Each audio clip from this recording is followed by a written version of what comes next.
Hello बच्चों, स्वागत है आप सभी का आपके इस यूट्यूब चैनल में। तो आज की इस क्लास में हम कराएंगे प्रश्नावली 7.1, जो कि इस चैप्टर का नाम है एक एक नियम, और इसको इंग्लिश से यूनिटरी मेथड कहते हैं। तो इसके बारे में हम क्वेश्चन में ही समझेंगे, क्वेश्चन बनाते जाएंगे तो अच्छे से आप लोग को समझ में आते जाएगा। एक एक नियम मतलब ये होता है कि किसी भी वस्तु का पहले हम एक वस्तु का मूल्य निकालेंगे। बहुत सारा वस्तु दिया हुआ रहेगा तो कैसे होता है, चलिए क्वेश्चन से ही बनाएंगे तो आप लोग को अच्छे से इसका प्रोसेस समझ में आ जाएगा। तो चलिए शुरू करते हैं।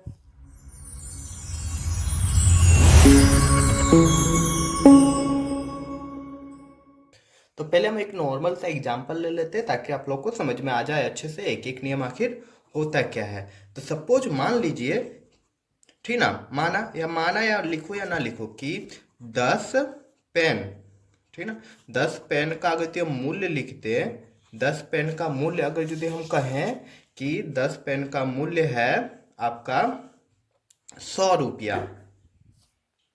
तो बच्चों अगर पूछ दे कि एक पेन का मूल्य कितना हो जाएगा, हम जान रहे कि 10 पेन का मूल्य है 100 रुपया, तो एक पेन का मूल्य हो जाएगा 10 रुपया। आखिर ये किए कैसे? तो इसको बनाने का अच्छा सा नियम ये है कि एक पेन का जैसे निकालने बोलेगा तो जितना का दिया हुआ है, मतलब कितना 100 का दिया हुआ है, मतलब 10 पेन का दिया हुआ है 100 रुपया, तो 100 लिख देंगे और ये जो है 10 इधर आ जाएगा भाग में, ठीक ना। तो एक जीरो कट जाएगा तो यही 10 रुपये यहाँ पे हो जाएगा, ठीक ना। तो इसी तरह ही बनाया जाता है एक एक नियम को। मतलब जो वस्तु का मूल्य दिया हुआ रहेगा उसको हम लिख देंगे, जितना भी वस्तु का मूल्य दिया हुआ रहेगा उससे हम एक वस्तु का मूल्य निकालेंगे, और एक वस्तु का मूल्य निकालने के लिए हम जो टोटल दिया हुआ है जितना मूल्य, उसमें जितना वस्तु का दिया हुआ है उसको भाग दे देंगे। इस साइड जब आएगा बराबर के तो भाग में हो जाएगा, ठीक ना। तो चलिए क्वेश्चन अब देख लेते हैं। तो पहला क्वेश्चन कह रहा है कि 7 किलोग्राम चीनी का मूल्य 216 है, तो 9 किलो चीनी का मूल्य ज्ञात कीजिए। तो चलिए करते हैं। तो लिख लेंगे यहाँ पे, चूंकि 6 किलो चीनी का मूल्य 216 है, इसीलिए ये जो ऊपर डॉट दूगो पड़ गया और नीचे एक डॉट, इसका मतलब होता है चूंकि, ठीक है। उसके बाद इसीलिए, एगो डॉट ऊपर और दोगो डॉट नीचे, इसको इसीलिए बोलते हैं। तो क्या लिख देंगे, 1 किलो चीनी का मूल्य इक्वल टू हो जाए क्या, 216 जो है वो लिख देंगे और ये 6 को इधर लाएंगे तो बट्टा 6 हो जाएगा, ठीक ना। अब इसको काटेंगे छाटेंगे, जो आएगा वही हो जाएगा। 1 किलो का दाम तो काट रहे हैं, तो एकदम बेसिक से काटते हैं। यहाँ पे हम 2 से ही काट रहे हैं तो कितना में जा रहा है, देखो 2 तिया 6 हो जा रहा है। फिर 2 से ऊपर वाला को काट दे रहे हैं, 2 1 का 2, आप लोग भागा दे दीजिएगा, ठीक ना, नहीं सकेंगे डायरेक्ट 6 से भागा दे दीजिएगा, आपका मिल जाएगा।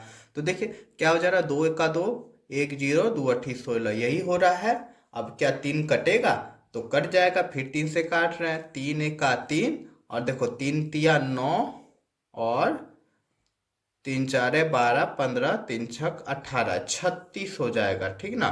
तो इसका क्या हो जाएगा, 36 रुपया। 36 रुपया क्या, एक एक केजी चीनी का मूल्य। तो हम लोग को निकालना कितना, हम लोग को निकालना है 9 किलो चीनी का मूल्य। तो इसीलिए लिख देंगे 9 किलो चीनी का मूल्य इक्वल टू क्या हो जाएगा, 1 किलो चीनी का मूल्य जो कि है 36, और इसमें गुना कर देंगे कितना से, हमको 9 किलो चाहिए तो 1 केजी का हम निकाले 36 रुपया, तो 9 केजी का चाहिए तो 9 से गुना, तो कितना हो जाएगा आंसर, गुना कर देते हैं तो हो जाएगा 324 रुपये, और यही हो जाएगा आंसर। क्लियर? आई होप समझ में आ गई होगी पहला क्वेश्चन। चलिए अब देखते हैं दूसरा क्वेश्चन। तो दूसरा नंबर क्वेश्चन है कि एक मशीन 1 घंटे में 20 किलोग्राम गेहूं पीसता है, तो उसे 40 किलोग्राम गेहूं पीसने में कितना समय लगेगा। तो चलिए इसको भी बनाते हैं। तो हम लोग लिख सकते हैं कि 20 किलोग्राम गेहूं पीसने में लगा समय इक्वल टू 1 घंटा। तो देखो होता ही है कि जो हम लोग को निकालना है कि 40 किलोग्राम गेहूं पीसने में लगा समय, यही क्वेश्चन है कि 40 किलोग्राम का कितना लगेगा। तो जो हमको निकालना है उसका एक यूनिट का हमको निकालना पड़ेगा, ठीक ना, एक का निकालना पड़ेगा कि एक का लगने में कितना लगेगा। जैसे 20 केजी ग्राम बोला है तो हम 1 किलोग्राम का पहले निकाल लेंगे। क्लियर? तो हम लोग लिख लेंगे 1 किलोग्राम निकालने में समय, 1 किग्रा गेहूं पीसने में समय लगा। समय क्या हो जाएगा, हम भाग दे देंगे। तो देखो 20 किलोग्राम का 1 घंटा लगा, तो 1 किलोग्राम का क्या लग जाएगा, 1 बटा ये जो 20 है नीचे आ जाएगा, ठीक ना, 20 घंटा लग जाएगा। ठीक है, लेकिन हम लोग को ये नहीं चाहिए, हम लोग को चाहिए कितना, 40 किलोग्राम। इसीलिए हम लोग लिख सकते हैं कि 40 किलोग्राम गेहूं पीसने में लगा समय इक्वल टू 1 किलोग्राम का कितना लग रहा है, 1/20 घंटा। तो हम लोग को 40 का निकालना है, 40 किलोग्राम का, तो 40 से क्या करेंगे, गुना कर देंगे। तो हम लोग का आंसर आ जाएगा खट चट के, कितना आ जाएगा, देखो 20 दूनी 40, तो 2 घंटा। क्लियर, यही हो जाएगा आपका आंसर। चलिए अब देख लेते हैं नेक्स्ट क्वेश्चन। तो अगला क्वेश्चन नंबर 3 है कि 10 कलम का मूल्य 50 रुपये है, तो 15 कलम का मूल्य क्या होगा या कितना होगा। तो चलिए बनाते हैं।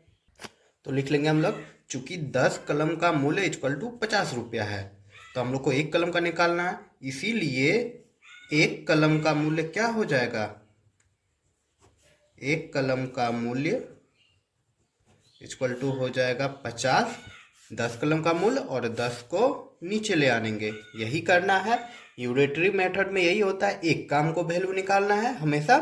तो देखिए कट जाएगा, तो कितना हो जाएगा, रुपए। तो 1 कलम का मूल्य ऐसे भी 5 रुपया होता है। ठीक है, अब आगे हम लोग लिख सकते हैं जो निकालना है, इसीलिए लिख देंगे 15 कलम का मूल्य। तो 15 कलम का मूल्य क्या हो जाएगा, 1 कलम का मूल्य 5 रुपया है, तो हम लोग को 15 कलम का निकालना है, तो 15 से गुना कर देंगे। तो 15 × 5 हो जाएगा 75। क्लियर, 75 रुपए। चलिए अब देख लेते हैं अगला क्वेश्चन। तो अगला क्वेश्चन है, मेघा को प्रतिदिन 27,000 वेतन मिलता है, ठीक ना, सॉरी प्रति माह है, मतलब एक महीना में 27,000 वेतन मिलता है। यदि किसी माह में वह 6 दिन अनुपस्थित रही तो उसे एक माह में कितना वेतन मिलेगा। ये बहुत ही अच्छा क्वेश्चन है, तो चलिए इसको भी बनाते हैं। तो हम लोग जानते हैं कि एक माह इक्वल टू क्या होता है, 30 दिन होता है ना, 30 या 31 दिन का ही होता है, लेकिन ज़्यादातर 30 ही दिन माना जाता है। तो एक माह बराबर 30 दिन, तो क्या हो जाएगा, 30 दिन का वेतन। इसीलिए 30 दिन का वेतन क्या हो जाएगा, 30 दिन का मतलब एक माह का वेतन, 30 दिन का वेतन लिख लेंगे। वेतन इक्वल टू क्या हो जाएगा, ₹27,000। क्लियर, तो हम एक दिन का निकाल लेंगे। तो एक दिन का वेतन क्या हो जाएगा, एक दिन का वेतन एक एक नियम से यूनिटरी मेथड बना रहे हैं, मतलब एक का निकालना ही पड़ेगा। तो 27,000/30 नीचे आ जाएगा। क्लियर, ये 3 3 कट जाएगा, 3×9 = 27, मतलब हो जाएगा 900, ठीक ना, 900 रुपया एक दिन का वेतन हुआ। अब क्वेश्चन क्या कह रहा है कि 6 दिन क्या रहता है, अनुपस्थित रहता है, मतलब 6 दिन अनुपस्थित रहता है, अनुपस्थित रहता है। तो इक्वल टू क्या हो जाएगा, 30 एक महीना होता है, इसमें 6 हम माइनस कर देंगे, तो कितना दिन हो जाएगा, तो कितना दिन प्रेजेंट रहा, प्रेजेंट रहा आपका 24 दिन, ठीक ना। तो हमको यही 24 दिन का ही निकालना है। तो इसीलिए अब हम लोग लिख सकते हैं कि इसीलिए 24 दिन का वेतन,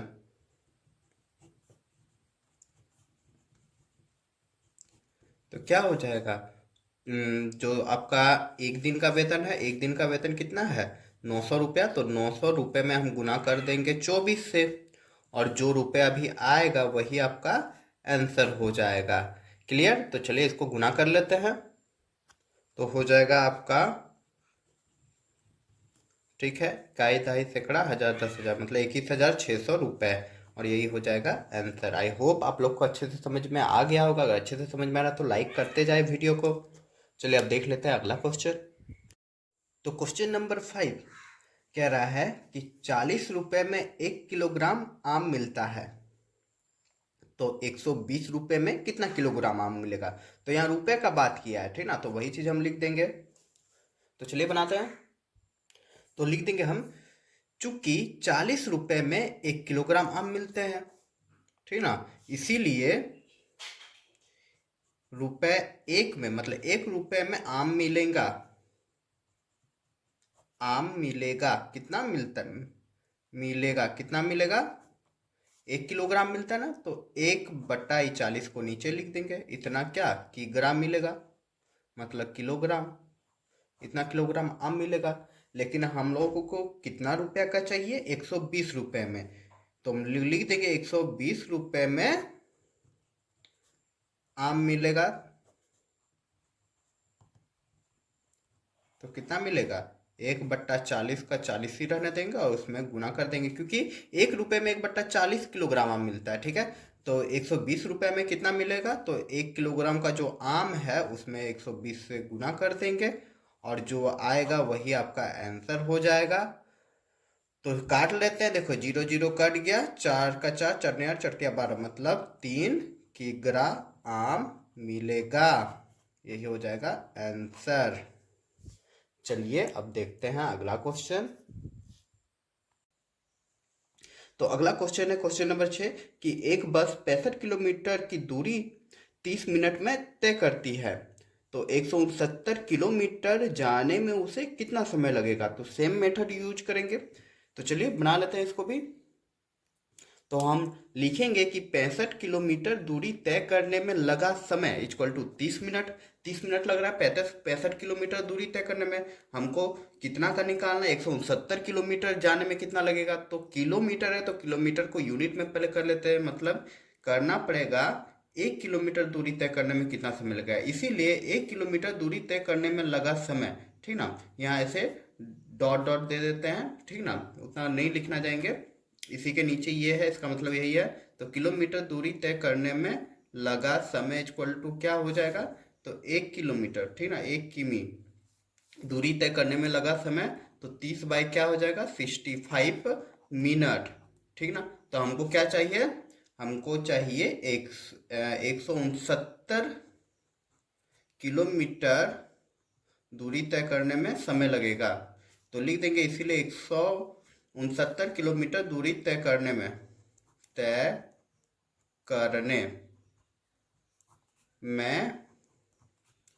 समय इक्वल टू क्या हो जाएगा, 30/65। जो हम 1 किलोमीटर दूरी करने में समय जो लग रहा था उसमें हम गुना कर देंगे जितना किलोमीटर का हम लोग को चाहिए, तो 169 को गुना कर देंगे, ठीक है। तो इसको काटेंगे छाटेंगे तो मेरा आंसर आ जाएगा। तो चलिए इसको सॉल्व कर लेते हैं, देखिएगा अच्छा से काट रहे हैं, ठीक ना। तो यहाँ 30 है 65 है, तो 5 से कट जा रहा है, 5 6 30 हो जाएगा, 5 एका 5 और 5 तिया 15, 13 आ जा रहा है। तो 13 13 कट जाएगा, 13 एका 13, ठीक ना, तो 13 तिया 39 कट गया। तो आ गया 6 × 13। तो इन दोनों को जब हम गुना करेंगे तो कितना हो जाएगा, 13 छक कितना हो जाता है, तो हो जाएगा 78। 13 छक 78 क्या, मिनट। ये याद रखिएगा ये मिनट है, ठीक ना। अब इसको हम लोग लिख सकते हैं कि 60 प्लस 18 मतलब क्या, 60, मतलब 1 घंटा होता है, 60 मिनट इक्वल टू 1 घंटा। तो हम इसको लिख सकते हैं 1 घंटा और 18 मिनट। क्लियर। और यही आपका हो जाएगा आंसर। 60 हम इसको बांट दिए, ठीक ना, 60 मिनट को हम बांट दिए, तो ये दोनों क्या हो गया, मिनट ही हो गया ना। तो 60 मिनट बराबर 1 घंटा हम लोग जानते हैं, तो उसके लिए 1 घंटा लिख दिया और 18 जो बच गया तो उसको मिनट में ही रहने दिए, और यही आपका आंसर है। चलिए अब अगला क्वेश्चन देख लेते हैं। तो क्वेश्चन नंबर 7 है कि यदि कागज के 30 पन्नों की मोटाई 2 सेंटीमीटर है, तो इसी तरह के 45 पन्नों की मोटाई कितनी होगी। तो 30 पन्ने था, उसको 45 पन्ने में भेज दिया, मतलब पन्ने को ही हम लोगों को इकाई में लाना है, एक एक नियम पे लाना है, ठीक ना। तो चलिए इसको भी बना लेते हैं। तो हम लोग लिख लेंगे, चूंकि 30 पन्नों की मोटाई इक्वल टू 2 सेंटीमीटर है, इसीलिए एक पन्ने की मोटाई हम लोग निकाल लेंगे। तो एक पन्ने की मोटाई इक्वल टू क्या हो जाएगा, सेम नियम है, दो दो का दो ही रहने देंगे और ये 30 को इधर ले आनेंगे नीचे, ठीक ना, सेंटीमीटर हो जाएगा। क्लियर? ये तो आप लोग को अच्छे से समझ में आ रहा होगा कि एक काम कैसे निकाल रहे हैं, भगा देते रहे, ठीक ना। तो मतलब दो दिया हुआ है, 30 हम नीचे ले आने हैं। तो लेकिन हम लोग को कितना पन्नों की चाहिए, हम लोग को 45 पन्नों की चाहिए। तो हम लोग लिख सकते हैं इसीलिए 45 पन्नों की मोटाई, 45 पन्नों की मोटाई इक्वल टू क्या हो जाएगा, हम एक पन्ना की मोटाई निकालेंगे तो एक पन्ना की मोटाई क्या है, 2/30, और इसमें गुना कर देंगे 45 से, क्योंकि हमको 45 पन्नों की मोटाई चाहिए था ना। एक पन्ने की मोटाई इतना है तो 45 पन्नों की मोटाई क्या हो जाएगा, एक पन्ने की जो मोटाई है उसमें गुना कर देंगे। अब इसको कटिंग कुटिंग कर दीजिए, ठीक ना। तो काटते हैं, देखो 2 एका 2, 2 15 30, कट गया, भगा देना है, सिंपल सा। अब 15 तिया 45, तो कितना हो जाएगा, 3 सेमी, और यही हो जाएगा आपका आंसर। चलिए आप देख लेते हैं अगला क्वेश्चन इसका। तो क्वेश्चन नंबर 8 जो कि कह रहा है कि एक माचिस के डिब्बे में 25 तिल्लियां हैं, ऐसे 3 माचिस के डिब्बे में तिल्लियों की संख्या कितनी होगी। तो तिल्लियों की संख्या पूछा, एकदम सिंपल सा ये इसका आंसर हो जाएगा।